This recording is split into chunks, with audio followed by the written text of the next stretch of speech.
உண்மையான வடிவத்திலே அறிந்து அதை வாழ்க்கையிலே கடைபிடிக்க வேண்டும் என்ற ஒரே நோக்கத்தோடு நாம் எல்லாம் இங்கே திரளாகன்னு சொன்னா கோச்சிக்கிறாரு குடுமி இருக்கிறோம்.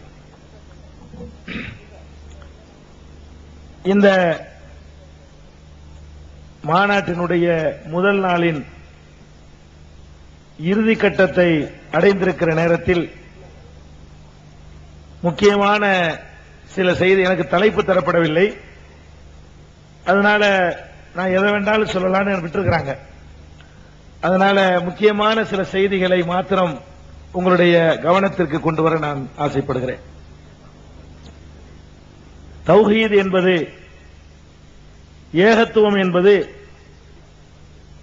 தர்கா வழிபாட்டை விட்டு விலகி இருப்பதும், தொழுகையிலே நெஞ்சில் கை கட்டுவதும், அதே தொழுகையின் அத்தஹியாத்திலே விரல் அசைப்பதும், இவைதான் தௌஹீத் என்று நம்முடைய சகோதரர்களாகிய நீங்கள் நினைத்துவிடக்கூடாது.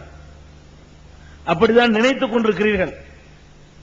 தௌஹீத் என்று சொல்வது இந்த 2-3 செய்திகளை சொல்வதற்காக நபிகள் நாயகம் ஸல்லல்லாஹு அலைஹி வஸல்லம் அவர்கள் அல்லாஹ்வால் அனுப்பப்படவில்லை. இந்த 2-3 விஷயங்களை நிலைநாட்டுவதற்காக அவர்கள் அடி உதைகள் படவில்லை. இந்த 2-3 செய்திகளை சொல்வதற்காக அவர்களுடைய தோழர்கள் பலர் கொல்லப்படவில்லை, நாடு கடத்தப்படவில்லை. இவற்றையெல்லாம் கடந்த பெண்ணம்பெரிய செய்திகளை எல்லாம் பெருமானார் ஸல்லல்லாஹு அலைஹி வஸல்லம் சொன்ன காரணத்தினால்தான் அவர்கள் இவ்வளவு துன்பங்களையும் சகித்தார்கள். நபிகள் நாயகம் ஸல்லல்லாஹு அலைஹி வஸல்லம் அவர்கள் ஒரு நெஞ்சிலே கைகட்டி தொழக்கூடிய ஒரு சமுதாயத்தை உருவாக்கி, விரலை அசைக்கக்கூடிய சமுதாயத்தை உருவாக்கி இருந்தால் இதை அபூஜஹில் எதிர்க்க வேண்டிய அவசியமே இல்லை. யார் நெஞ்சில கை கட்டினால் அவர்களுக்கு என்ன, விரல் அசைத்தால் அவர்களுக்கு என்ன? பெருமானார் ஸல்லல்லாஹு அலைஹி வஸல்லம் அவர்கள் சொன்ன பல்லாயிரக்கணக்கான போதனைகளிலே 2-3 போதனைகள் இவை, அவ்வளவுதான். தௌஹீத் என்பது பெருமானார் ஸல்லல்லாஹு அலைஹி வஸல்லம் அவர்கள் 23 ஆண்டு காலமாக எவற்றையெல்லாம் இந்த உலகத்திலே நிலைநாட்டுவதற்காக தம்முடைய வாழ்வை அர்ப்பணித்தார்களோ அவற்றையெல்லாம் கடைபிடிக்க வேண்டும். அப்படிப்பட்ட ஒரு சமுதாயம் இங்கே உருவாக வேண்டும். அதற்காகத்தான் நாங்கள் இங்கே பாடுபட்டுக் கொண்டிருக்கிறோமே தவிர நீங்கள் நினைப்பது போல இந்த 2-3 செய்திகளுக்காக இல்லை, நிச்சயமாக இல்லவே இல்லை. இதை உங்களுடைய கவனத்திலே ஆழமாக பதிய வைத்துக் கொள்ள வேண்டும். நாங்கள் சொன்னார் ஒரு காலத்திலே நாத்திகத்தை நோக்கி போனோம் என்று. அவர் மாத்திரம் போகவில்லை, ஓதி படித்த பிறகு நான் கூட போனவன் தான். இந்த மார்க்கத்தை 7 ஆண்டு கற்ற பிறகு, மௌலவி பட்டம் பெற்ற பிறகு நானும் கூட இந்த மார்க்கத்திலே நம்பிக்கை இழந்து ஒரு வியாபாரியாக சென்றவன், சின்னஞ்சிறிய கடை வைத்திருந்தவன், பல 15 கிலோமீட்டர் தொலைவில் உள்ள மாயவரத்திற்கு சென்று சரக்குகளை சைக்கிளில் ஏற்றுக்கொண்டு நாம் உழைத்து வாழ வேண்டும். இந்த மார்க்கம் ஒரு போலியான மார்க்கம், வயிற்று பிழைப்புக்காக சிலர் உருவாக்கிய மார்க்கம் என்று நான் நினைத்து இந்த சைக்கிளிலே சரக்கை கொண்டு வந்து பெரம்பூரிலே வியாபாரம் செய்வோம், நானும் என்னுடைய சகோதரர் PS அலாவுதீன் அவர்களும். அப்ப இந்த மாதிரி எல்லாம் நாங்க இஸ்லாத்தின் மேலேயே நம்பிக்கை இழந்திருந்தோம். எந்த இஸ்லாத்தின் மேல, எந்த இஸ்லாம் எங்களுக்கு மதரசாவிலே சொல்லித்தரப்பட்டதோ அந்த இஸ்லாத்தை பார்க்கிறோம். புராண இதிகாசங்களை மிஞ்சக்கூடிய கட்டுக்கதைகள், ஹப்சாக்கள், வருமானத்திற்காக மார்க்கத்தை விலை பேசக்கூடிய போக்குகள், இவற்றையெல்லாம் பார்க்கிறோம். நம்மளை ஏமாத்துறாங்க, நம்மளை வந்து வழிகெடுக்கிறாங்க. இப்படி ஒரு மார்க்க தேவையே இல்லை என்று போன நாங்கள் எந்த மதீனாவுடைய பல்கலைக்கழகத்திற்கும் செல்லாமல் அல்லாஹ்வுடைய கருணையால் மாத்திரமே, எவருடைய வழிகாட்டுதலும் இல்லாமல் அல்லாஹ் ரப்புல் ஆலமீனுடைய கருணையால் மாத்திரமே நாங்கள் சிந்தித்து இது அல்ல மார்க்கம், மதரசாவில் கற்றது அல்ல மார்க்கம், அல்லாஹ்வுடைய வேதத்தில் இருப்பதுதான் மார்க்கம், அவனுடைய தூதர் சொன்னதுதான் மார்க்கம் என்று உணர்ந்து திரும்பி வந்தோம். நாத்திகத்திற்கு போன நாங்கள் திரும்பவும் மார்க்க பணி செய்வதற்காக வேண்டி 8 ஆண்டு காலம் வியாபாரத்தில் இருந்துவிட்டு படித்ததை எல்லாம் முழுமையாக மறந்துவிட்டு, அப்பதான் ஒழுங்கா செயல்பட முடியும். இந்த குப்பைகளை எல்லாம் முழுமையாக மறந்துவிட்டு திரும்பவும் நாங்கள் இதுதான் மார்க்கம் என்று உணர்ந்த பிறகு காலத்தில் இறங்கினோம். இறங்கும் பொழுது இவ்வளவு எதிர்ப்பு வரும் என்று நாங்கள் எதிர்பார்க்கவில்லை. நாங்கள் ஒரு சின்ன விஷயமாகத்தான் எடுத்தோம். இந்த மார்க்கத்தை நாங்கள் எதற்காக இறங்கினோம்? சமுதாயத்தை பார்க்கிறோம். நபிகள் நாயகம் ஸல்லல்லாஹு அலைஹி வஸல்லம் அவர்கள் எந்த சமுதாயத்திற்கு அனுப்பப்பட்டார்களோ அந்த சமுதாயம் கவனிப்பார் அற்ற சமுதாயம் என்று வரலாறு சொல்லும். அப்படி ஒரு சமுதாயம் இருந்ததை உலகத்தில் எவனும் கணக்கில் எடுத்துக்கவே மாட்டான். கணக்கில் எடுத்துக்கிறதுக்கு ஒரு தகுதி இருக்கணும்லங்க. வாலியா போங்க, கொண்டு போங்க, வாலியை காட்டுறாங்க. மாநாடு நடத்துவதற்காக வேண்டி எவ்வளவு சிரமப்பட்டிருக்கோன்னு தெரியும். இந்த நீங்கள் அமர்ந்திருக்கிற பந்தல் உங்களுக்கு வெயில் படாமல் இந்த வசதிகள் செய்வதற்கு மாத்திரமே 4 லட்சம் ரூபாய்களை கொடுத்த பிறகுதான் உங்களுக்கு வெயில் இல்லாம உட்கார முடியுது. இன்னும் எவ்வளவு செலவு இருக்கும்னு உங்களுக்கு தெரியும். அதையெல்லாம் நிறைவு செய்கிற வகையில 1.5 மாசம் அல்லாஹ் நம்பி தான் செஞ்சோம். எந்த அரபு நாட்டு பணமும் நமக்கு கிடையாது, எந்த நிறுவனங்கள்ல நிதி வாங்குறது கிடையாது. மக்களை நம்பி மக்கள் தருவார்கள், மக்கள் மூலம் அல்லாஹ் தருவான் என்றுதான் இந்த களத்தில் இறங்கி இருக்கிறோம். அந்த இறங்கினது எப்படி அல்லாஹ் இதை பூர்த்தி செய்து தரப்போறான் என்று பெரும் கவலை இருந்தாலும் நம்பிக்கையோட பூர்த்தி செய்து தருவான். நாங்கள் எவ்வளவு அதிசயங்களை, எவ்வளவு அற்புதங்களை அல்லாஹ் இந்த தௌஹீதுக்கு, அப்பதான் நாங்க எப்படி நாத்தியத்துக்கு போன நாங்க சுப்ஹானல்லாஹ், அல்லாஹ் நினைச்சிட்டான்னு சொன்னா அப்படி தலைகீழ புரட்டி பெரும் மாறுதலை கொண்டு வருவான். நாங்கெல்லாம் எங்க வாழ்க்கையிலேயே அனுபவிச்சோம், நம்பவே முடியல. இன்றைக்கு நான் நினைத்து பார்த்தால் கூட நம்ப முடியாத அதிசயமாக பல நிகழ்ச்சிகளை அல்லாஹ் நிகழ்த்தி காட்டிக்கிட்டு இருக்கான். நான் அல்ல, நீங்க யார் நினைச்சாலும் சரி எப்படி நடக்கும். இதுவே ஒரு அதிசயம் தானே. இந்த மாநாட்டுக்கு என்ன உழைச்சிங்க? ஒன்னும் உழைப்பு இல்ல. எவ்வளவு போஸ்டர் அடிச்சீங்க? ஒண்ணும் இல்ல. இத மதுரையில் நடக்கிறதுனால கொஞ்சம் சுவர்கள்ல எழுதியிருக்கிறீங்களே தவிர மக்களுக்கு பெருசா கொண்டு போகல. அவன் முன்னாடி சேர்க்கிறான். இப்படி எல்லாமே அல்லாஹ்வுடைய பெரிய பெரிய அதிசயங்களை கொண்டு நடந்துகிட்டு இருக்குது. அதை நம்பி நம்ம இறங்கி இருக்கிறோம். அதுக்கு தகுந்த மாதிரி தாராளமா வாரி வழங்குங்க. விஷயத்துக்கு வருவோம். அப்ப இந்த ஏகத்துவத்தை நாங்கள் பார்க்கிறோம். இந்த சமுதாயம் உயர்ந்த சமுதாயம், கவனிப்பாரற்று கிடந்த சஹாபாக்கள் சமுதாயம் உலகத்தினுடைய கவனத்தை எல்லாம் ஈர்க்கக்கூடிய சமுதாயமா மாறுது. உலகத்தை பத்தி பேசுறதா இருந்தா இன்னைக்கு நம்ம பேசுவோம். எதை பேசுவோம்? அமெரிக்காவை பத்தி பேசுவோம், ஐரோப்பிய நாடுகளை பத்தி பேசுவோம், பணம் இருக்கிற காரணத்தினால அரபு நாடுகளை பற்றி கூட பேசுவோம். திடீர்னு ஒரு விசேஷமான நிகழ்ச்சி நடந்ததுனால பிஜி நாட்டை பத்தி கூட பேசுவோம். இந்த சோமாலியாவை எல்லாம் ஒரு கணக்குல யாரா எடுத்துக்கிறோமா? எடுத்துக்கிற மாட்டோம். அந்த மாதிரி இருந்த சமுதாயம் தான் நபிகள் நாயகம் ஸல்லல்லாஹு அலைஹி வஸல்லம் அவர்கள் அனுப்பப்பட்ட சமுதாயம். அதே சமுதாயம் 23 ஆண்டுகள் கடப்பதற்குள்ளாக உலகம் எல்லாம் அவர்களை மட்டுமே பார்க்கக்கூடிய, எல்லாரும் உத்து உத்து பார்க்கிறான். என்னடா மந்திரம் நடந்தது, என்ன மாயாஜாலம் செய்தார், இப்படி தலைகீழ புரட்டிட்டார் ஒரு சமுதாயத்தை. அதனால புரட்சிங்கிறான். தலைகீழ எங்கேயோ அகல பாதாளத்துல விழுந்து கிடந்த ஒரு சமுதாயத்தை எங்கேயோ இமயத்தின் அதுக்கு மேலேயே உச்சியில கொண்டு நிப்பாட்டிட்டார. என்னடா அந்த சமுதாயம் அப்படின்னு உலகமெல்லாம் வியந்து பார்த்தானே. அந்த வரலாற்றை நாங்கள் நினைவு கொண்டு இந்த சமுதாயம் பெருமானார் ஸல்லல்லாஹு அலைஹி வஸல்லம் அவர்கள் ஆரம்பத்தில் சந்திச்சாங்களே, அந்த அளவுக்கு கவனிப்பாரற்ற சமுதாயமாக இருந்ததா இல்லையா? ஒரு 15 ஆண்டுகளுக்கு முன்னால் நீங்கள் கிள்ளுக்கீரையாக கருதப்பட்டது உண்டா இல்லையா? அல்லாஹ் சொல்கிறான், வலில்லாஹில் இஸ்ஸத்து வலி ரசூலிஹி வலில் முஃமினீன். இஸ்ஸத் என்ற கண்ணியம் அல்லாஹ்வுக்கு சொந்தம், அவனுடைய தூதருக்கு சொந்தம், அடுத்ததாக முஃமின்களுக்கு சொந்தம் என்கிறானே. அந்த இஸ்ஸத்தோடு கண்ணியத்தோடு நீங்கள் நடத்தப்பட்டீர்களா? 10 ஆண்டுகளுக்கு 15 ஆண்டுகளுக்கு முன்னால் உள்ள நிலைமையை நீங்கள் நினைத்து பாருங்கள். உங்களை எவனுமே கணக்கில் எடுத்துக்கல. நீங்க இந்த நாட்டின் குடிமக்கள் என்று கூட கருதவில்லை. உங்களை திட்டமிட்டு புறக்கணித்தார்கள். திட்டமிட்டு இரண்டாம் தர குடிமக்களாக நடத்தினார்கள்.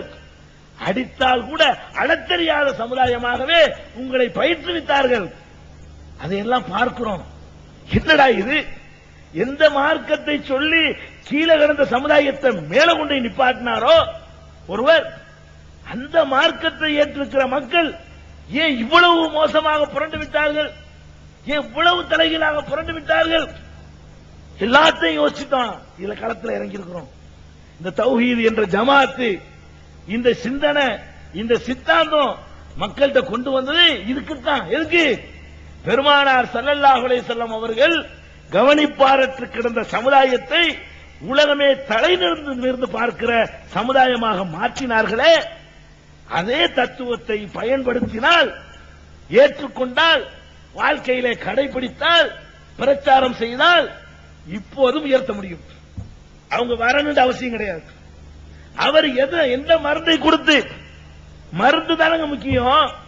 ஒரு குறிப்பிட்ட மருந்து நோயை தீர்க்கும் என்றால் எந்த டாக்டர் கொடுத்தா என்னங்கிற, அவர் கொடுத்தாலும் இவர் கொடுத்தாலும் நோய்க்குரிய மருந்து அது என்று சொன்னால் நோய் தீரும். நபிகள் நாயகம் ஸல்லல்லாஹு அலைஹி வஸல்லம் அவர்கள் ஒரு மருந்தை கொடுத்தாங்க. மருந்து இன்னதுதான் என்று சொல்லி சென்று விட்டார்கள். ஒளிக்கல, மறைக்கல. எல்லா மக்களையும் இந்த மாதிரி கூட்டி வச்சு அரபா பெருவழியில வச்சு சொன்னது மாத்திரம் இல்ல, இந்த மருந்தை மறைச்சிடாதீங்க.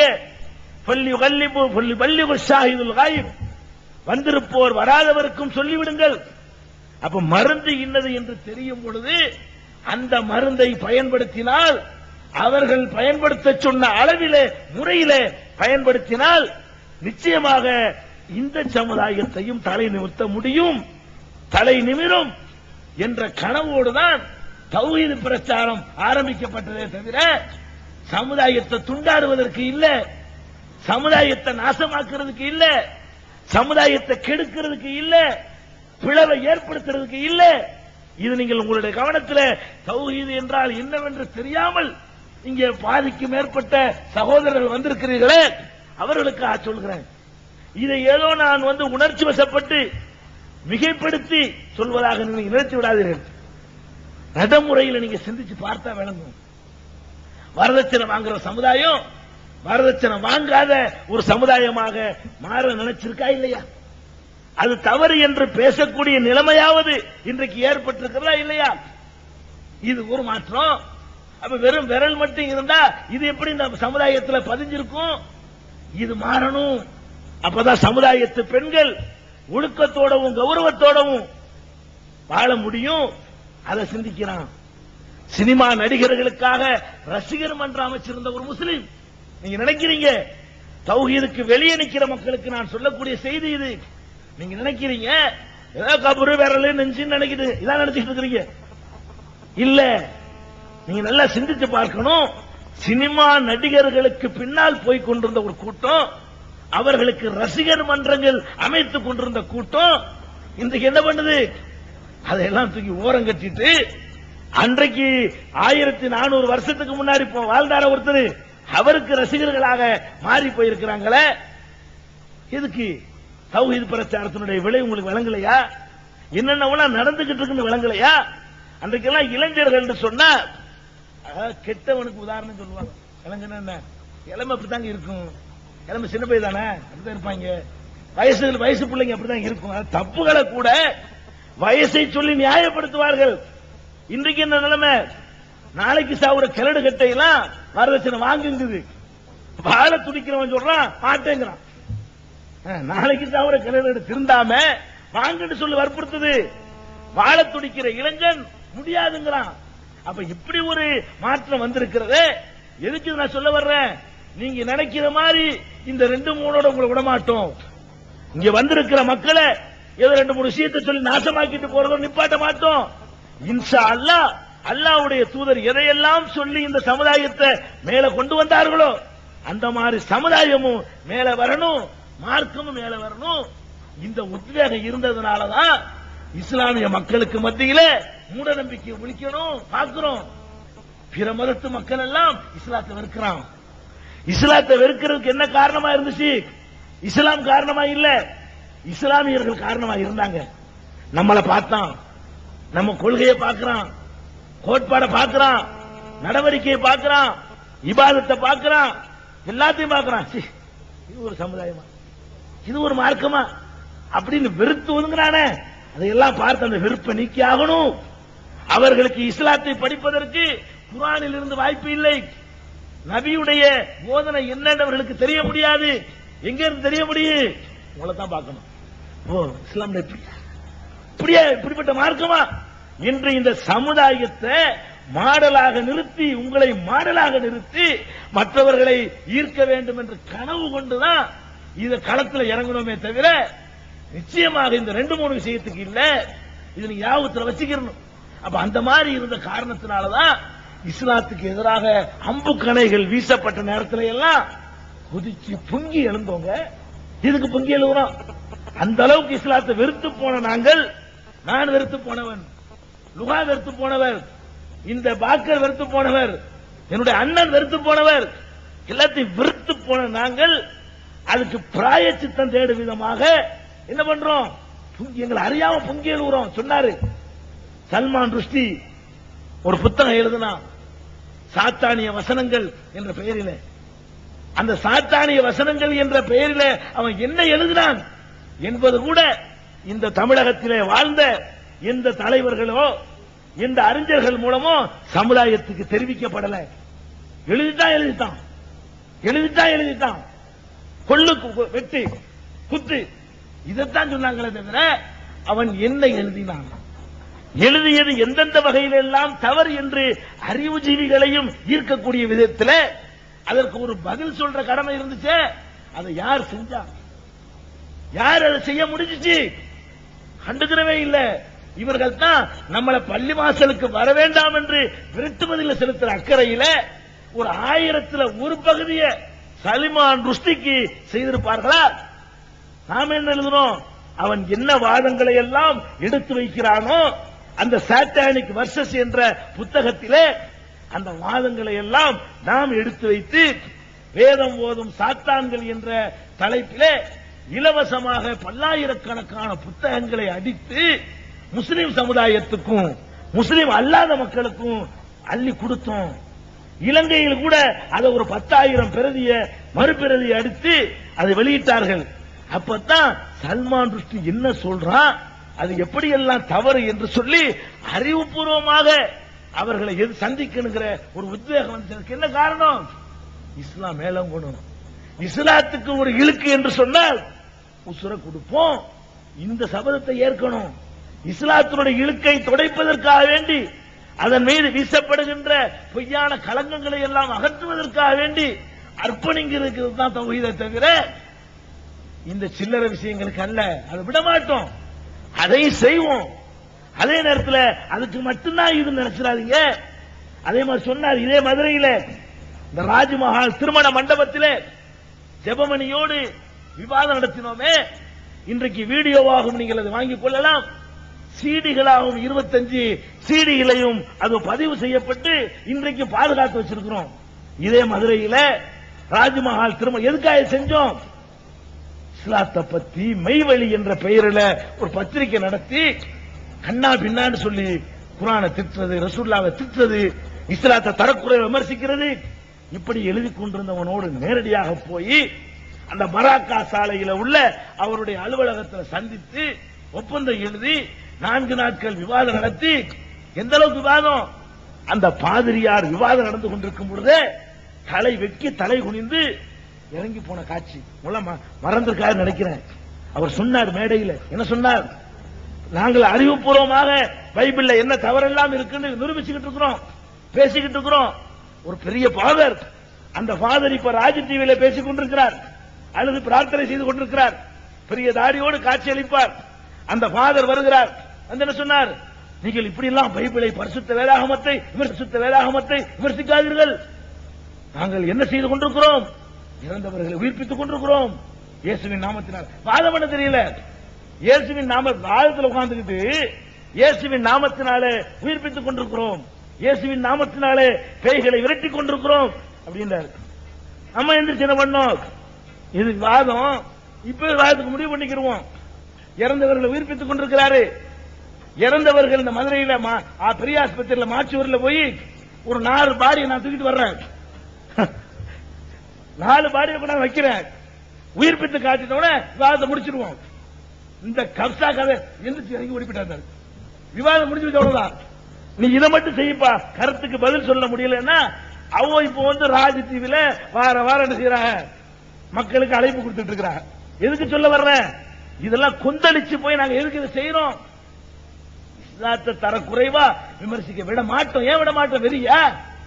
எல்லா சித்தாந்தங்களையும் படிச்சு பார்த்துட்டு இதுக்கு ஈடா ஒண்ணு கிடையாதுன்னு அப்படி சந்தேகம் வர நம்புற காரணத்தினால எல்லாத்துக்கும் போனோம். கம்யூனிஸ்டுக்கு போய், நாத்திகத்துக்கு போய், வழிகட்ட எல்லா கொள்கைகளுக்கும் போய் எல்லாத்தையும் படிச்சு பார்த்துட்டு இந்த ஆளோட விவாதம் பண்றதுக்காக வேண்டி பைபிள கூட ஒரு 40 தடவை படிச்சிருக்கிறேன். இவர் விவாதம் பண்றதுக்காக ஆரம்பத்திலிருந்து கடைசி வரைக்கும். அப்ப அந்த மாதிரி எல்லாம் ஆய்வு பண்ணி எதுக்கு இதை சொல்றோம்னு கேட்டா, இஸ்லாம் ஒரு அற்புதமான வாழ்க்கை திட்டம், அருமையான வாழ்க்கை நெறி, இதுக்கு நிகரா எதுவும் இல்லை என்பதுதான் எங்களுடைய பிரச்சாரமே தவிர சமுதாயத்துக்கு தவறான பாதையை காட்டுறது இல்ல, தவறான பாதைக்கு இழுத்துக்கிட்டு போறது இல்ல. அதனுடைய எடுத்துக்காட்டு தான் நீங்க எல்லாம் கூடியிருக்கிறீங்க. 10, 20, 30, 40 ஆரம்பிச்சு சும்மா கூட்டம்னாலேயே குழுமுது. நடிகர்களை கொண்டாந்து வச்சா கூட இவ்வளவு கூட்டம் வராது. நிர்வாண நடனத்தை போட்டா கூட வரமாட்டான். அதை விட அதிகமாக இந்த தீன் மேல, மார்க்கத்தின் மேல, குரான் மேல, ஹதீஸ் மேல காதல் கொண்டு இந்த சமுதாயம் வருதுன்னு சொன்னா இதெல்லாம் கெட்டதுக்கா, கெடுதியவா நாங்க சொல்றோம். அப்ப இத மாற்று கருத்துல உள்ள சகோதரர்கள் சிந்திச்சு பார்க்கணும். இவங்க நல்லதுதான் செய்யறாங்க. காதியானி சொன்னாரு, சுபஹானல்லாஹ், அந்த காட்சி சொன்னவனுக்கு மனக்கண்ணில் ஓடுனுச்சு. சொன்ன உடனே அதுல யாபத்துக்கு வருது. அந்த காதியானிகளுடைய விவாதத்தின் போது பஞ்சாப்ல இருந்து அங்க தலைமையில இருந்து ஆட்களை கொண்டு வந்தாங்க. பயங்கரமா பயங்காட்டினாங்க. வாத தலைமையில் அப்படி பண்ணிடுவாங்க. அந்த கேச கேட்டு பாருங்க. பைத்தியக்காரனை விட கேவலப்பட்ட நிலையில அவர்கள் ஆளாக்கப்பட்டு அந்த மாதிரி எதுக்கு நமக்கு என்ன இருக்க வேண்டியானுங்க? அவர்கள் வாழ்க்கையிலே சந்தித்திராத ஒரு பெரும் தோல்வியை அல்லாஹ் கொடுத்தானே, அதோட அந்த சாப்டர் க்ளோஸ். கூட்டங்கள் நோடிச்சு கொடுப்பாங்க. கூட்டங்கள்ல வந்து ஒளிஞ்சு நோடிச்சு கொடுப்பாங்க. இப்ப 2 கூட்டம் ஆரம்பிச்சிருக்காங்க. அவனுங்களுக்கு அதான் சொல்றோம், இந்த மறைஞ்சுக்கிட்டு நோடிச்சு கொடுக்கிற வேலையை விட்டு நீ என்ன கருத்தை சொல்றியோ அதை இப்படி மேடை போட்டு விவாதிப்போவா.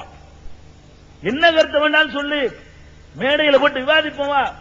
நீ சொல்ற சரின்னா ப்ரூவ் பண்ணி காட்டு. இந்த கள்ளத்தன வேலை இருக்கு பாருங்க, இப்படி 2 கூட்டம் இறங்கியிருக்காங்க. 2 குரூப் வந்து விடியலுக்கு அழைச்சிக்கிட்டு போறோம்னு ஒரு கூட்டம் கிளம்பி இருக்கிறான்.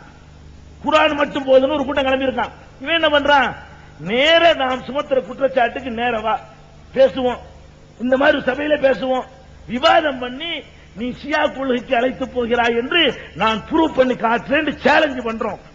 இந்த மேடையிலே சேலஞ்ச் பண்றேன்.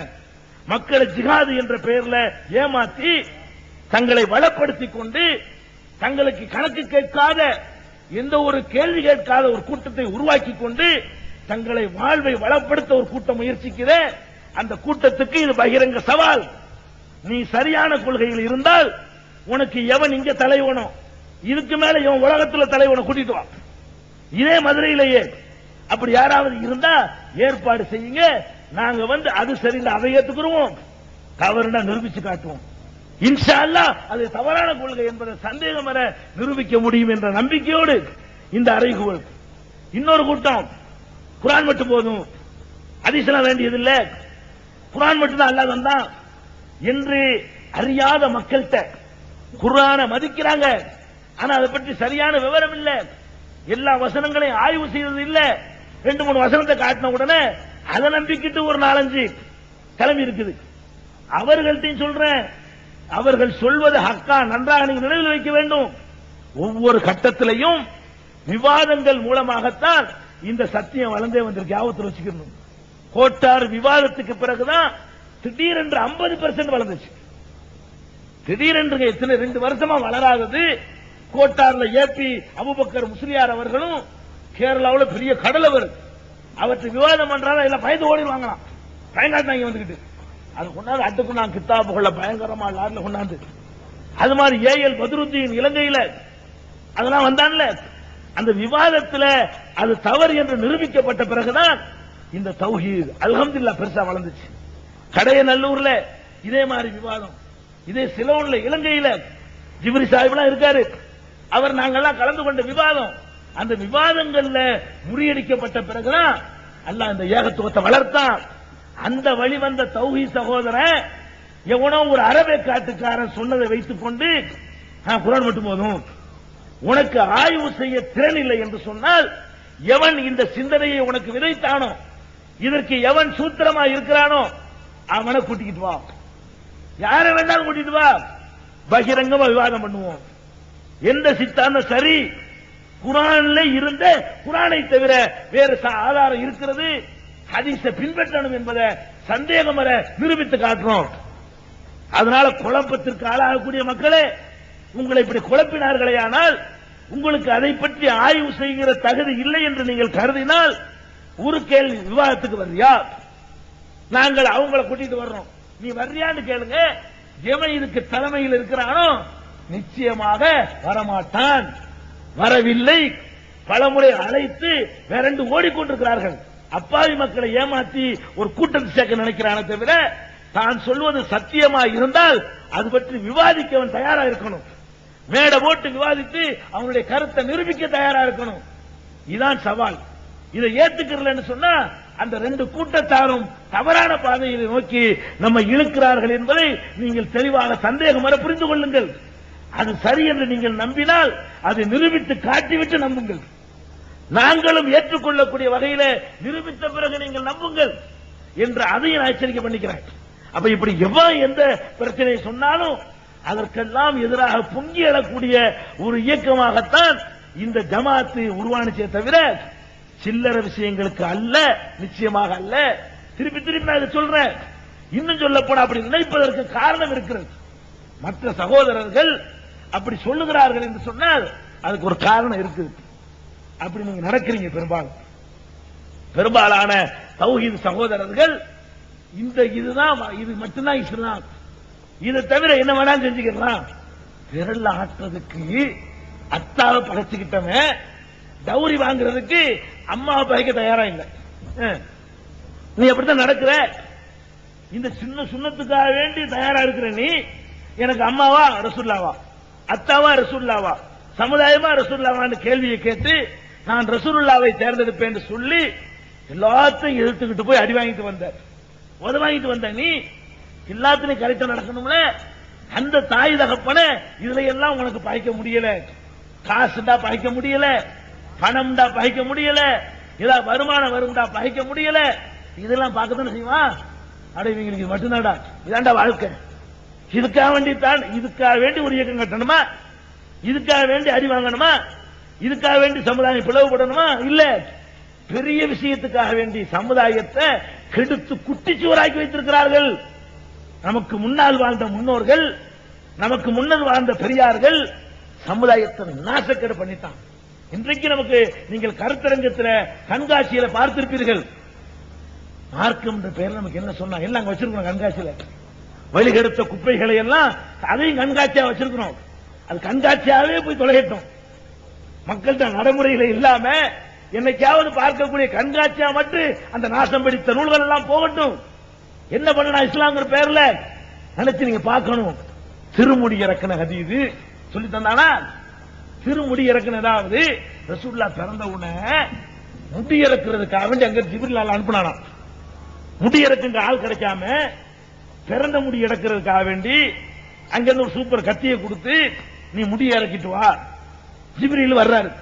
அவர் ஒரு ஆள் வர வேண்டியதானே? முடி இறக்க ஒரு ஆள் பத்தாலாம். அங்க உள்ள அம்புட்டு மலக்கையும் எல்லாம் இறக்கிட்டானாம். போ நீனு போ, அந்த அந்த கண்கொள்ளா காட்சியை பார்த்துட்டு வா. மலக்குகள் எல்லாம் வந்துட்டாங்களாம். இவர் இறக்கி வலிச்சு வலிச்சு போடுறாராம். போட்டா மலக்குகளுக்குள்ள சண்டையா. எதுக்கு சண்டை? ஆளுக்கு ஒரு முடிய வாங்குறதுக்காக வேண்டி இறக்கி வலிச்சு போட்ட முடிய எனக்கு ஒண்ணு உனக்கு ஒண்ணு அடிச்சுக்கிட்டாங்களாம். அப்படி கொடுக்க முடியல, ஒண்ணு ஒண்ணா பங்கு போட்டு கொடுக்க முடியலையா? அப்புறமேல ஒன்ன பாதி பாதியா கொடுத்து பார்த்தாங்களாம். அப்பவும் சரியா வரலையா? உன்னை 8 துண்டா போட்டாங்களாம். அப்ப அளவுல அப்ப எவ்வளவு வழக்கு வந்திருப்பாங்கன்னு பாருங்க. முடிய என்ன முடியாதமா ஒரு தான் சொல்லும் போது மயிரை என்ன முடியுமான்னு கேட்பான். அப்படி என்ன முடியாத முடிகளை பெறுவதை அதை 8 துண்டா போட்டு அப்பவும் வழக்கு இருக்கலாம். பத்தனையா மலக்கள் போட்டி போட்டுருக்கலாம் அந்த முடியை வச்சுக்கிறதுக்காக வேண்டி. இப்படி எல்லாம் திருமுடி இறக்கின ஹதீதுங்கிற பேர்ல வெள்ளி திங்கள் இரவுகளில படித்தோம் நாங்கள். என்ன விறகு வெட்டி கிஸ்ஸா? எவனோ ஒருத்தன் எந்த காலமும் இல்ல, வருஷமும் இல்ல, ஊரும் இல்ல, தேதியும் இல்ல, எவனோ ஒரு விறகு வெட்டி இருந்தானா, விறகு வெட்ட போனானா, ஜாபர் சாதிக்கு பேர்ல பாத்தியா ஓதிவிட்டானா, அது பூரி சுட்டுலாம் ஓதுனானா பாத்தியா, அந்த ஓதுன உடனே விறகு வெட்டி பணக்காரன போயிட்டானா, விறகு வெட்டி பணக்காரன போயிட்டானா. இத கிஸ்ஸாவை படிச்சு விட்டு எங்க வீட்டுல ஓதுவாங்க. புரியா பாத்தியா, மேக்கட்டு கட்டி பானம் பார்க்க கூடாதுன்னு சரத்து போட்டு, இது மாதிரிலாம் பெரிய கண்டிஷன்லாம் இருக்குது. இத உட்கார்ந்து செஞ்சமா இல்லையா? நாட்டியத்துக்கு போக எப்படி இருக்க முடியும்? இதான இஸ்லாம். நம்ம எப்படி எல்லாம் கருத்து வச்சிருந்தா, இதுக்கு இஸ்லாத்துக்கு என்ன சம்பந்தம்? ஜாபர் சாதிக்குங்கிற ஒரு யார் அவரு? ஷியாவுல உள்ள ஒரு ஆள் அவரு. அதுக்கு இஸ்லாத்துக்கு என்ன சம்பந்தம்? ஒரு சம்பந்தமும் இல்ல. இத பண்ணுனா செய்தூன் கிஸ்ஸா, பப்பரத்தியார் அம்மானை, வெள்ளாத்தி மசாலா, 100 மசாலா, 1000 மசாலா, சிரிக்கையில் அப்படி ஒண்ணு இருக்குது. புத்தகம் பாத்துக்கலாம் கண்காட்சியில. என்ன 1000 மசாலாங்கிறது தெரியுமா? நாங்கெல்லாம் சின்னஞ்சிறு பிராயத்தில் இருப்போம். 100 மசாலான்னு தெருவுக்கு நடத்துவாங்க கிராமங்கள்ல. பக்கீர் சாக்கள் கொட்டடிச்சுட்டு வந்து இந்த மாதிரி மேடையை போட்டு 100 மசாலா நடத்துவான். என்னடா 100 மசாலானா மார்க்க சட்டங்க. 100 மசாலாவை பத்தி அந்த கலா காலச்ச வில்லுப்பாட்டு இருக்குல்ல, வில்லுப்பாட்டு முறையில நடத்தக்கூடிய ஒரு நிகழ்ச்சி. அவ கேப்பா, என்ன கேட்பாங்க, ஈமானுக்கு எத்தனை கால் கேட்பாங்க கேள்வி. அவ பதில் சொல்லுவா, சரியா ஈமானுக்கு எத்தனை கால், ஈமானுக்கு ஏது காலு அப்படிமாவ உன் விளக்க தப்சீர் பண்ணுவா. ஈமானுக்கு கால் 10. ஈமானுக்கு கால் 10? அது எப்படி? ஈக்கு 6 காலு, நானுக்கு 4 காலு. இத உட்கார்ந்து கேட்டுட்டு போனோம். இத மார்க்கம்ங்கிற பெயர்ல இப்படி 100 மசாலா எப்படி தொழுவுறதுங்கிற மசாலா இல்ல, எப்படி நோன்பு வைக்கிற மசாலா இல்ல, எப்படி ஜக்காத்து கொடுக்கிற மசாலா இல்ல. மசாலா எப்படி? இதான் மசாலா. இந்த மாதிரி கிறுக்கம் உளர்ற மாதிரி ஈக்கு 6 காலா, மானுக்கு 4 காலா, அப்ப ஈமானுக்கு டோட்டல் 10 காலு. இப்படி கிறுக்கம் கிறுக்குத்தனமா உளறி 100 மசாலான்னு உட்கார்ந்து பாட்டு படிச்சு நடத்துவாங்க. இந்த மாதிரி நீங்க உட்கார்ந்து நாங்கள் உட்கார்ந்து கேட்போம். அப்ப சின்னஞ்சிறு பிராயத்தில் பதியுது. என்னடா கிறுக்கனூலா இருக்காங்க, இது என்ன சொல்றாங்க? ஈக்கு 6 கால், மானுக்கு 4 கால். என்ன இதுல என்ன விஷயம் இருக்குது? இதுல என்ன அறிவு இருக்குது? இதுல என்ன போதனை இருக்குது? இதுல இருந்து இதை கேட்டு நான் எப்படி திருந்த போறேன்? என்னுடைய தப்பு எப்படி ஒழியும்? நான் இதுல இருந்து எப்படி நல்லவன் ஆயிருவேன்? ஈக்கு 6 கால், மானுக்கு 4 கால் திருட மாட்டானா? போய் சொல்றது விளையுவானா? விசாரம் செய்ய மாட்டானா? இதுல என்ன சொல்ல வர்றாங்க இவங்க? சிரிக்கிறது தவிர ஒண்ணும் இல்லை. உட்கார்ந்து சிரிச்சோம், இஸ்லாம்ங்கிற பேர்ல சிரிச்சோம். ஒருத்தன் பார்த்தா 100 1000 இருக்குங்கிறான். 100 10 1000 மசாலா. இப்படி மசாலாக்கள் சொல்லி கூத்தடிச்சுக்கிட்டு இருந்தாங்க. இத மார்க்கம் படிச்சமா இல்லையா? கொஞ்சம் கொஞ்சம் கெடுக்கல நம்மள காரி எல்லாம் துப்புறான்னு சொன்னா, துப்புற நிலையில இருந்தோம்னு சொன்னா அதுக்கு என்ன காரணம்? இஸ்லாத்தின் பெயரால நமக்கு கிடைச்சதுலாம் இதாங்க. இதுதான் தந்தாங்க. இது மாதிரி என்ன செய்வான்? 100 மசாலா வெள்ளாட்டி மசாலா ஒரு பக்கம் போயிடுச்சா, அதுக்கப்புறமேலு பஜனை அவங்க செய்வாங்கல்ல, பஜனை பாட்டு. நமக்கு பாட்டு இல்லாட்டி எப்படி இருக்கு? அவங்க எல்லாம் பஜனை பாடுறாங்கல்ல, நம்மளும் பஜனை பாடுவோம்னு சொல்லி உட்கார்ந்துக்கிட்டு அங்க ரோட்ல 3 வீட்டுல ஊதுறது கிடையாது. ஹிந்திதான் வீட்டுக்கு போய் அப்புறமேலு பள்ளியாசல் வரைக்கும் போய் அப்புறம் உலகத்தை விட்டு எல்லாம் எடுத்துட்டான். இப்ப அல்ஹம்துலில்லாஹ். அந்த காலத்தில் எப்படி தெரியுமா? மௌலுதுக்கு இப்படி மேடை போடுவான். மௌலுது எப்படி வருவான் தெரியுமில்ல? பிரம்மாண்டமான மேடை போடுவான். எல்லாம் பேக்கட்டு கட்டி பூ மட்டும் ஒரு 10,000 20,000 ரூபாய்க்கு போடுவான். பூ ஜோடனை பண்ணி அப்படி சாம்பிராணி ஒரு பக்கம், பத்தி ஒரு பக்கம். இந்த காசுக்கு ராகம் பாடுற கூட்டம் எல்லாம் வந்து உட்கார்ந்து மேல உட்கார்ந்துகிட்டு போட்டி போட்டுக்கிட்டு என்ன செய்வாங்க? வார்த்தையை மென்று முழுங்கி கொதறி துப்புவாங்க. சுக்கு மீ லகுதி இப்படிங்கிற மாதிரி சுக்கு மிளகு திப்பிலின்னு எழுதுனா மிளகுல உள்ள மீ அங்கிட்டு சேர்த்து படிப்பான். சுக்கு மீ லகுதி திப்பிலின்னு. அந்த மாதிரி என்ன செய்வான்? யானபி ஒரு வார்த்தை, சலாம் ஒரு வார்த்தை, அலைக்கும் ஒரு வார்த்தை. இவன் யானபி சம்மா இந்த சாவ சுக்குமி மாதிரி மூழுது வருவான். யானபீச லாம லைக்கும் யானபீச இப்படி ஒரு வார்த்தை கிடையாது. இந்த மாதிரி மெண்டு முழுங்குவாங்க. இத உட்கார்ந்துகிட்டு படிக்க, இங்க உட்கார்ந்து ரசிக்க இப்படி இருந்துச்சு. அல்லாஹ் இந்த ஏகத்துவ எழுச்சியை கொண்டு வந்த பிறகு அது ஊடுகளுக்கு நோக்கி போனுச்சு. அப்புறம் ஊடுகளை விட்டு விரட்டப்பட்டு பள்ளிவாசல்ல மோதினார் மட்டும் உட்கார்ந்து வருகிறார். இப்ப அல்லாஹ் எப்படி ஆக்கிட்டான்? பல பள்ளியில எடுபட்டு போச்சு, அல்லாஹ் ஒடிச்சுட்டான். அல்ஹம்துலில்லாஹ். அப்ப இந்த மாதிரி பாட்டு ராகம் போட்டு படிப்பாங்க. சில இதுல கொட்டும் அடிச்சுக்கிடுவாங்க, தப்ஸ் அடிச்சுக்கிட்டு இந்த மௌலுத படிக்கிறது.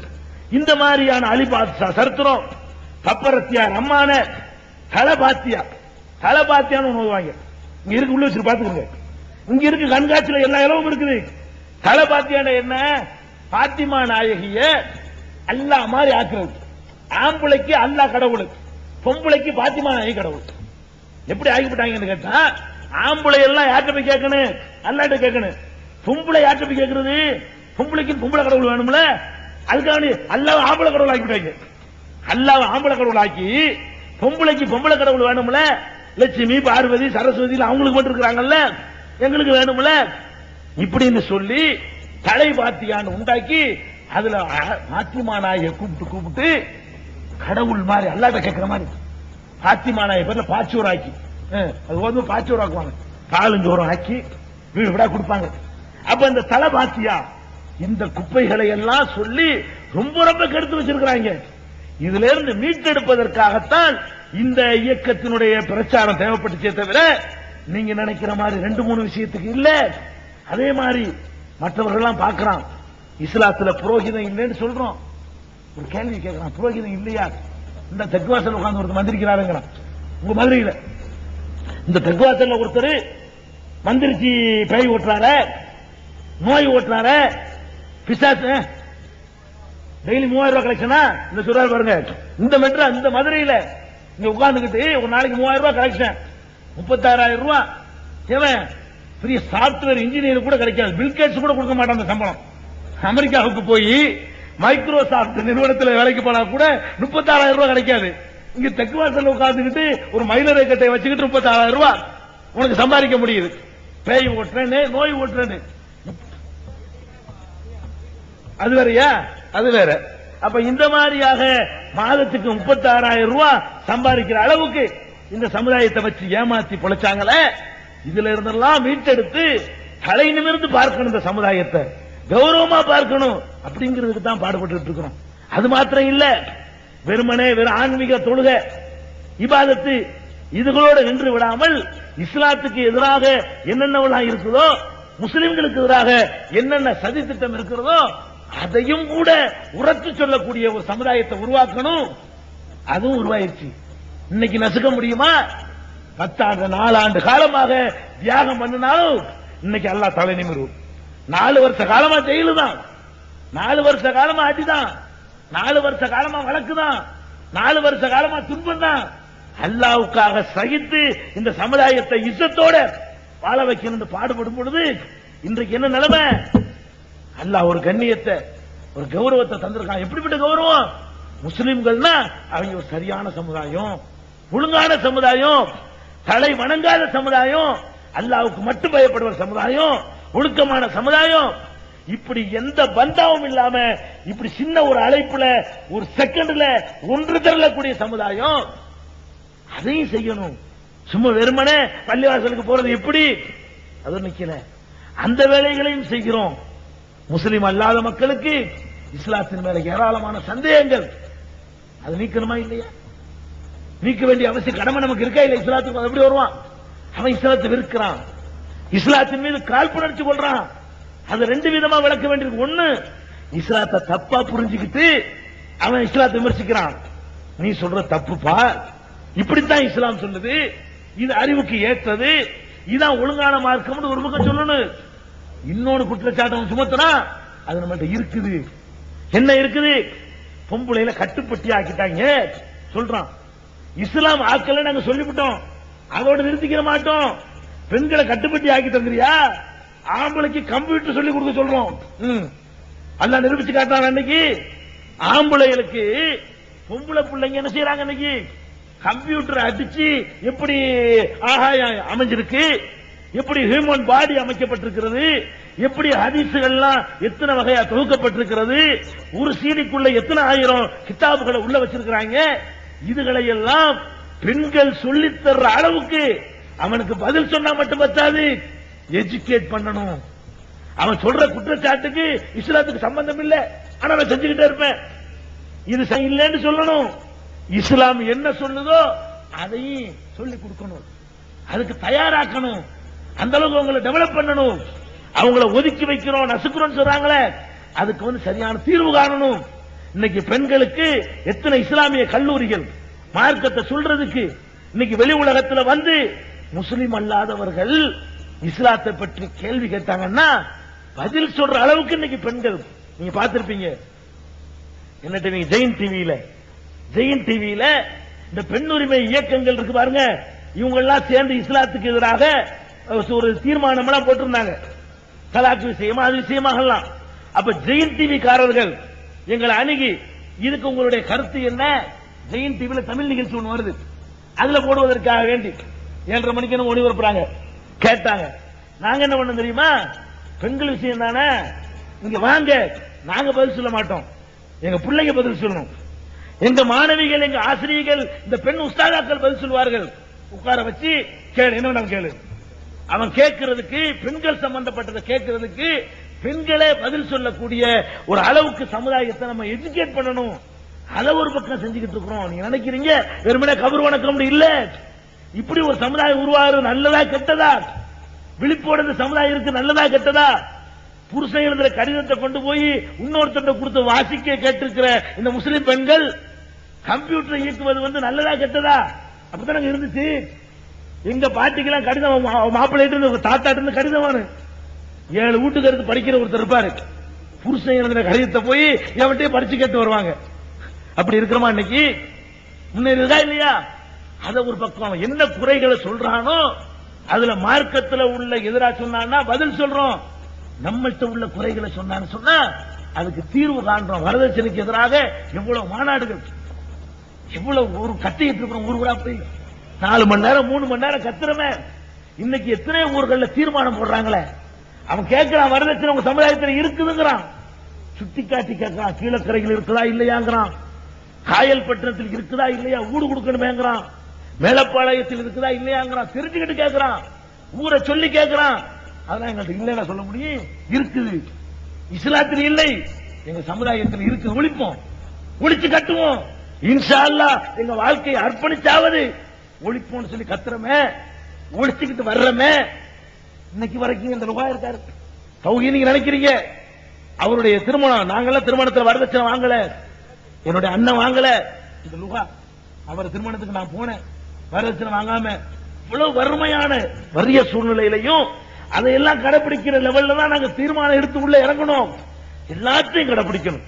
இந்த சமுதாயம் என்ன அப்படி பார்ப்பான்? நேர்மையா முஸ்லிம பார், ஒழுக்கமா முஸ்லிம பார், பரிசுத்தமா முஸ்லிம பார், பெண்கள்கிட்ட அறிவா முஸ்லிம்களை பார், ஒற்றுமையா முஸ்லிம்களை பார், அர்ப்பணிப்பு மனப்பான்மையா முஸ்லிம பார், தியாகமா முஸ்லிம பாரு, கொடுக்கல் வாங்கல் நேர்மையா முஸ்லிம பாரு. அப்படின்னு சொல்லக்கூடிய அளவுக்கு இன்ஷா அல்லாஹ் உயர்த்தி காட்டுவோம். அதற்காக எங்களுடைய வாழ்க்கையவே அர்ப்பணிப்போம். நம்ம எல்லாருமா சேர்ந்து அந்த நிலைக்கு உண்டாகும். நம்ம வந்திருக்கும் போது நீங்கள் பல மாதிரி வந்திருப்பீர்கள். தொழுகின்ற என்னன்னு தெரியாதவர்களும் இருப்பேன், எனக்கு தெரியும். பள்ளிவாசல் பக்கம் தலை வைத்து படுக்காதவர்கள் என்னதான் சொல்கிறார்கள் என்று பார்க்க வந்திருப்பீர்கள். எல்லாம் தௌஹீத் சொல்லி நாங்க பெருமடிக்க தயாரா இல்ல, இவங்க என்னதான் சொல்றாங்கன்னு பார்க்கறதுக்காக வந்தவர்கள் பாதி பேர் இருப்ப எங்களுக்கு தெரியும். எல்லாம் அப்படி தெரிஞ்சு அப்படி சொல்ல மாட்டோம். நாங்க இருக்கிறீங்க, இப்ப மாறுங்க, இப்ப முடிவு செய்யுங்க. இது ஒரு நல்ல ஒரு வழியா இல்லையா இப்ப தீர்மானிங்க. நம்மளை இன்னும் கொஞ்சம் நல்லதா ஆக்கிறோமா இல்லையா இப்ப முடிவு பண்ணுங்க. இந்த நிமிடத்திலிருந்து ஏன் இதை சொல்றேன்னு கேட்டா, இவ்வளவு பெரிய திடல்ல பள்ளிவாசல் தொழுவும் ஒதுங்கி இருந்தாங்க, வெளியே நின்று கொண்டிருந்தார்கள். அப்ப நம்ம பழங்கி துணிக்க அறிவிப்பு செஞ்சீங்க இல்ல, பலதரப்பட்டவங்க வந்திருக்கிறாங்க. வாரத்தில் ஒரு நாள் தொழுதா போதுங்கிறவங்க, தொப்பி இல்லாட்டி தொழுவ கூடாது அப்படின்னு நினைக்கிறவங்க எல்லாம் வந்திருந்தாங்க. அதனால அப்படி நின்றாங்க. அப்ப அந்த மாதிரியான மக்கள் எல்லாம் இப்ப ஒரு சபதம் எடுங்க, ஒரு உறுதிமொழி எடுங்க. என்ன எடுக்கணும்? இந்த சமுதாயத்தை உலகத்துக்கெல்லாம் முன்மாதிரி சமுதாயம் ஆக்குவோம். நம்ம அடுத்தவங்களை சுட்டி காட்டிடுவோம். ஒத்துமையா நாடார்களை பாரு, வெக்கமா இல்ல உங்களுக்கு? அவர்கள் ஒற்றுமை இருக்கிறார்கள். நாடார் சமுதாயம் நம்மள சொல்ற மாதிரி நடந்தா என்ன நான் கேட்கிறேன். ஒற்றுமைடா என்ன செய்வோம்? அங்க போய் பாரு.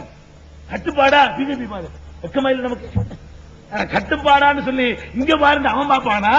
நம்ம என்ன பண்ற? வெக்கம் இல்லாம கட்டுப்பாடா ஆர்எஸ்எஸ் பாருங்க, கட்டுப்பாடா பிஜேபி பாருங்க, ஒத்துமையா நாடார்களை பாருங்க, வீரமா தேவர்களை பாருங்க.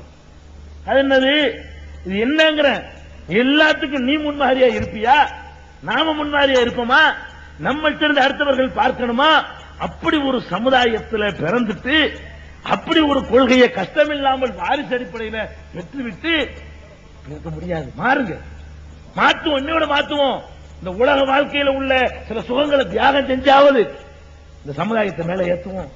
படிப்பை இல்லாத சமுதாயம் இருக்குது, கையெழுத்து போட தெரியாதவர்கள் இருக்கிறாங்க, அடுத்த வேளை சோத்துக்கு வழி இல்லாதவர்கள் இந்த சமுதாயம் தான் 50% இருக்கிற. அடிக்கடி பல ஊர்கள்ல நான் இந்த நிகழ்ச்சி சுட்டிக்காட்டி சொல்லி இருக்கிறேன். மதுரையில் நடந்த சம்பவத்தை தமிழ்நாடு புராணம் நான் சொல்லியிருப்பேன். மதுரையில் ஒரு தடவை சொல்ல வேண்டியிருக்காத. நாங்கள் மதுரையில் இருந்த காலகட்டத்தில் ஏழை மக்களுக்கு நோம்பு பெருநாளைக்கு ஃபித்ரா அரிசி கொடுப்போம். வெளிநாட்டில் உள்ள நம்முடைய சகோதரர்கள் தங்களுடைய ஃபித்ரா பணத்தை அனுப்பி நீங்க ஏழைகளுக்கு விநியோகம் பண்ணுங்க அப்படின்னு தருவாங்க. இங்கே நாங்கள் வசூல் பண்ணுவோம். இங்கே இருந்து கொண்டு எல்லா பகுதிகளுக்கும் அந்த இலவசமாக திருநாள் தினத்தில் அதுக்கு ஒரு நாள் முன்னாடி ஃபித்ரா கொடுப்போம். அரிசி, ஒரு 3 கிலோ அரிசி, ஒரு தேங்காய், ஒரு சேமியா பாக்கெட்டு, கொஞ்சம் முந்திரி, ஏலக்காய், காசா கொடுத்துடக்கூடாங்க இருக்க வேண்டி ஒரு 10 ரூபாய், இப்படி என்ன வருதோ அதுக்கு தகுந்த மாதிரி இருந்து நான் கொடுப்போம். கையில இருந்து கொடுக்கறது இல்ல, அவங்கள்ட்ட வாங்கி கொடுப்போம். மக்கள்கிட்ட வாங்கி என்ன செய்வோம், அவங்களுக்கு கொடுப்போம். அப்பதான் இந்த ஊருடைய மதுரையுடைய வறுமையை நாங்க பார்த்தோம். வெளியில அப்படி தோற்றத்துக்கு நீட்டா இருக்கலாம், வறுமையுடைய தீவிரம் எப்படின்னு கேட்டா, நாங்கள் இந்த சகோதரர் யாருன்னு நினைவில்லை, ஒரு சகோதரரோட சேர்ந்து 2 வீலர்ல எடுத்துக்கொண்டு ஒரு கடையில் இந்த அரிசியை வாங்கி போட்டு விட்டு வீட்டுக்கு வீடு டோக்கன் கொடுக்க போறோம். நாங்களே தான் போறோம். டோக்கனை கொண்டே கொடுத்து இந்த கடையில வாங்கி கொள்ளுங்கள் சொல்லி ஒரு கடையில வாங்கி கொள்வதற்காக வேண்டி, அது தெற்கு வாசல்லாம் இருக்கு அந்த கடை, ஹீரா நகர் பகுதி. ஹீரா நகர் பகுதியில போய் அந்த ஏழை மக்கள் அப்பதாங்க பாக்குறோம், நம்ம வெளிப்பூச்ச பாக்குறோம். உள்ள போனா ஒரு மனுஷன் உட்காரத்தான் முடியுங்க, அது வீடுங்க. ஒரு மனுஷன் உட்கார முடியும் உள்ளங்க, அது வீடு. அந்த மக்களுக்கு, முஸ்லிம்களுக்கு தாங்க. எவனுக்கோ அந்த இலவச வீட்டு மனை செஞ்சு கொடுக்கிறான். இந்த சமுதாயம் ஒரு சின்ன ரூமுக்குள்ள இந்த மாதிரி ஒரு இடத்துல 60 வீடு இருக்குது. இந்த மேட அளவுக்குள்ள ஒரு இடத்துல 60 வீடு. டோக்கனை கொடுக்கிறோம், கொடுத்துட்டு 2 வீலர்ல திரும்பி வர்றோம். ஒரு சகோதரனுடைய 2 வீலர்ல போயிட்டு திரும்பி வர்றோம். நாங்க திரும்பி வர்றதுக்குள்ள அந்த மக்கள் நடந்து எங்களை விட வேகமா வந்து அரிசி வாங்கிட்டு இருக்கிறாங்க. வறுமையுடைய வேகத்தை பாருங்க. இந்த 2 கிலோ அரிசி இந்த உடனே எப்படா கிடைக்குன்னு காத்துக்கிட்டு இருந்து பையச்சுக்கிட்டு எல்லாம் வந்து நிக்குது. திரும்பி கடைக்கு வர்றோம், எல்லாம் கொடுத்தாச்சுங்கிறாங்க. ரவுண்ட் அடிச்சு வர முடியலங்க. 2 கிலோ அரிசிக்காக வேண்டி அந்த சீட்டு கிடைச்ச அடுத்த நிமிஷமே ஓடி வந்து அந்த மக்கள் வாங்கினதை நினைக்கும் பொழுது கண்ணீர் விட்டு அழுதும். சமுதாயம் எங்க இருக்குது? பொருளாதாரத்தில் நாசக்கேடா இருக்குது. ஒரு பைத்துல் மால் உண்டா? வட்டியில கடன் வாங்கி நாசமாகிட்டு இருக்கு. 100 ரூபாய் வட்டி வாங்கிட்டு வீட்டை இழந்திருக்கிறது சமுதாயம். அதுக்கு என்ன செய்யறது? சிந்திக்க வேணாமா? அதுக்கு செய்வோம் இன்ஷா அல்லாஹ். இந்த மதுரையிலையும் செய்வோம். என்ன செய்யணும்? பெருமானார் ஸல்லல்லாஹு அலைஹி வஸல்லம் அவர்கள் பைத்துல் மால் உண்டாக்குனாங்க.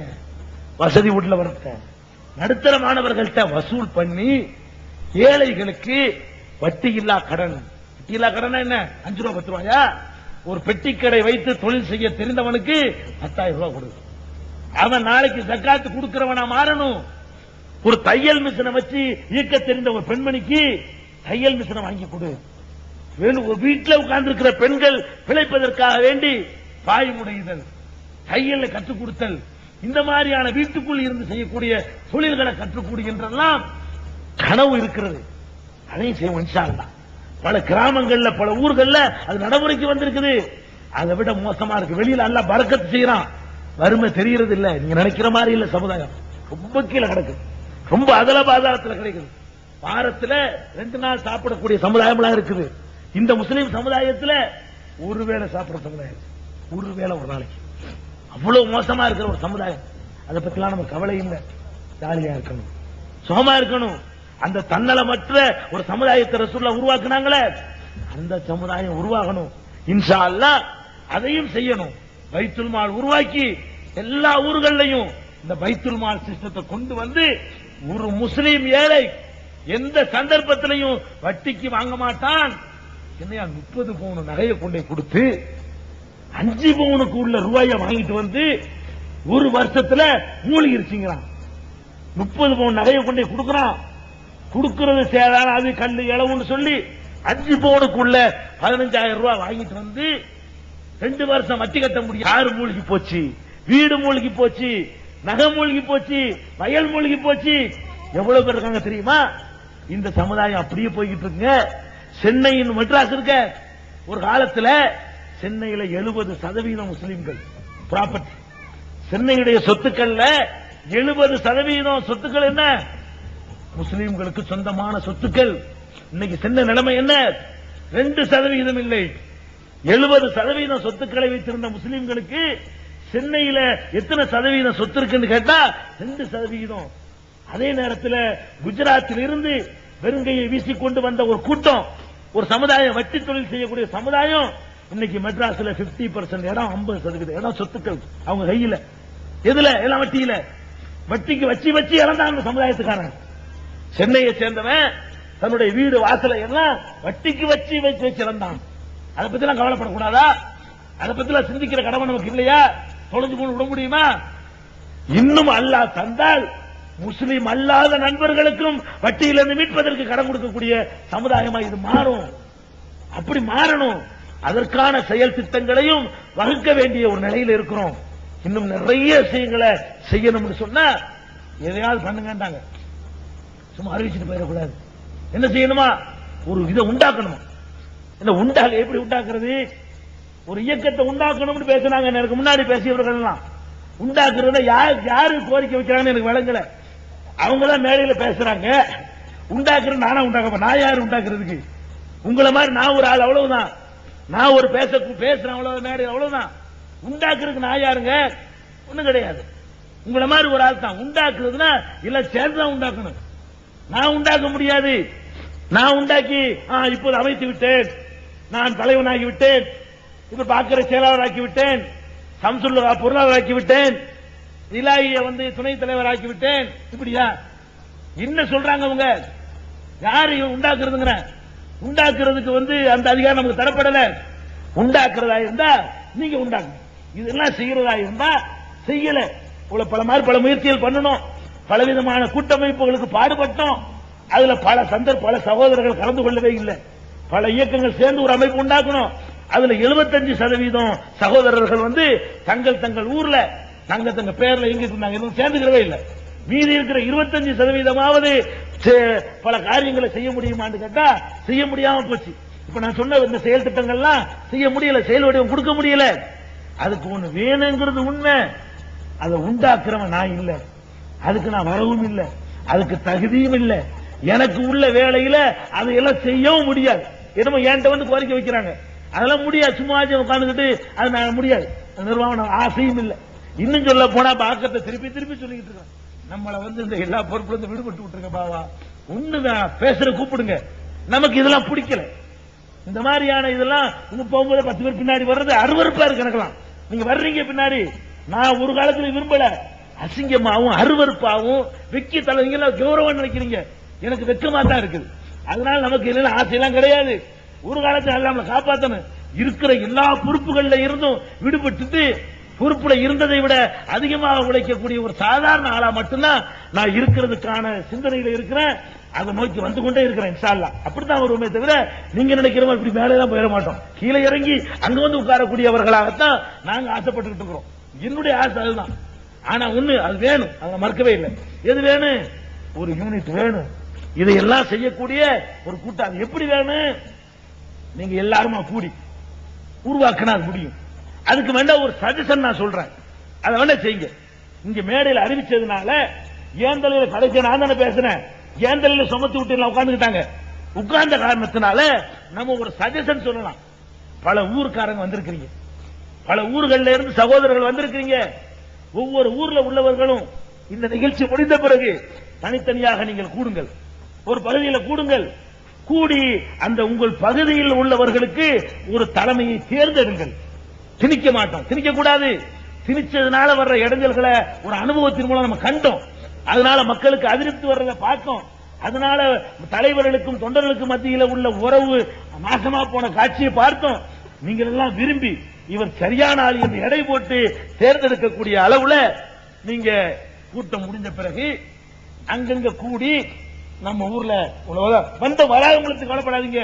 யாரு இவ்வளவு சிரமத்துக்கு இடையில இந்த 2 நாள் அர்ப்பணிச்சு வந்தார்களோ இவர்களை விட தகுதியானவர்கள் வெளியில் இருக்க முடியாது. நீங்க எல்லாத்தையும் தியாகம் பண்ணிட்டு வந்திருக்கீங்க.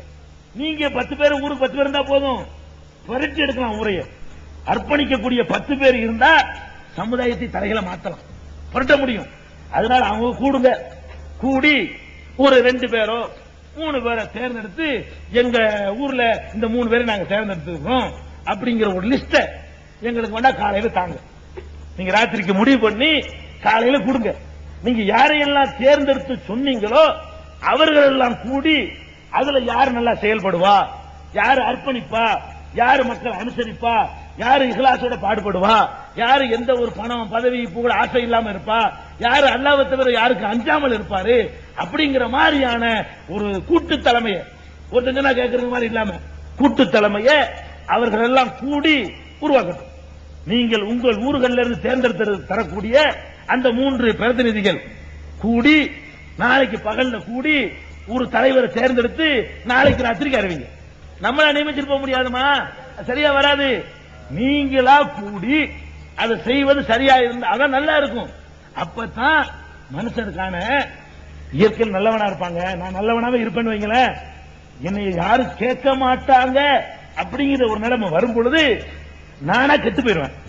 கெட்டு போன நினைக்க மாட்டேன். என்னடா 10 காசு எடுத்து ஒருத்தன் கேட்கல, 50 காசு எடுத்து பார்ப்பேன், ஒருத்தன் கேட்க மாட்டேங்கிறாங்க. 1 ரூபாய் எடுப்புமே, இதுக்கு கேட்க மாட்டேங்கிறாங்க. 100 ரூபாய் எடுப்புமே, வாயை திறக்க மாட்டாங்க. 1000 ரூபாய் எடுப்புமே, எல்லாத்தையும் எடுக்கணும். அப்ப மனிதன் வந்து கெட்டு போறது காரணம் கேட்கக்கூடிய சமுதாயம் இல்ல, கேட்க அனுமதிப்பது இல்ல. அப்ப நீங்களும் கேட்கக்கூடியவர்களாகவும் பதில் சொல்லக்கூடியவர்களாகவும் ஒரு சமுதாயம் இருந்தா தான் அது ஒழுங்கா இருக்கும், சரியா இருக்கும். அதனால நீங்கள் எல்லாம் ஒவ்வொரு பகுதியில் அங்கங்க கூடி எங்க ஊருக்கு இந்த 3 பேரு நீங்க தேர்ந்தெடுக்கிறீங்க, எங்க ஊருக்கு இந்த 3 பேருங்கிற பட்டியலை நீங்கள் காலையில் கொடுத்தால் மத்தியான இடைவெளியில அந்த 3 பேர்களாக ஒரு இடத்துல கூடி அவர்கள் ஒரு தகுதியான தலைமையை உருவாக்குவார்கள்.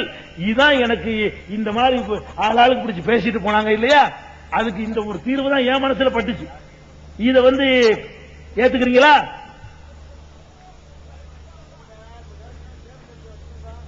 வந்துச்சா சொல்லுங்க. ஏற்கனவே தேர்ந்தெடுத்து வச்சிருந்தீங்கன்னா அதை சொல்லுங்க.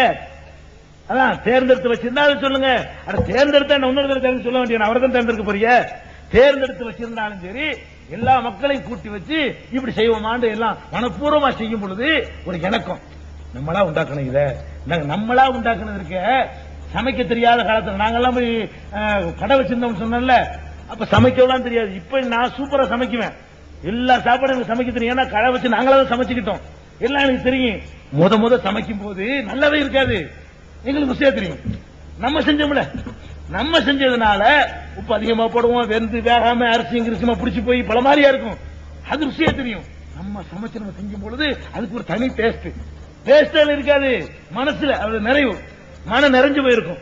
அப்ப நீங்களா உண்டாக்கும் போது உங்களுக்கு ஒரு நிறைவு. நம்ம உண்டாக்கணும், இது நம்ம செஞ்சது, இது நம்ம தயாரிச்சது, இது நம்ம ஜமாத்து, இது நம்ம கூட்டமைப்பு. நீங்க எந்த பேர்ல வேண்டாலும் நீங்க கொள்ளலாம், கூட்டமைப்பு தான் உருவாக்கணும். ஒரு ஊர்ல ஒரு பேர்ல நீங்க இயங்குவீங்க, அதை கலைச்சு விட்டு வாங்க, நாசமா போய் வேணாம். உங்க ஊர்ல நீங்க எப்படி இயங்குனீங்களோ அப்படி இயங்குங்க.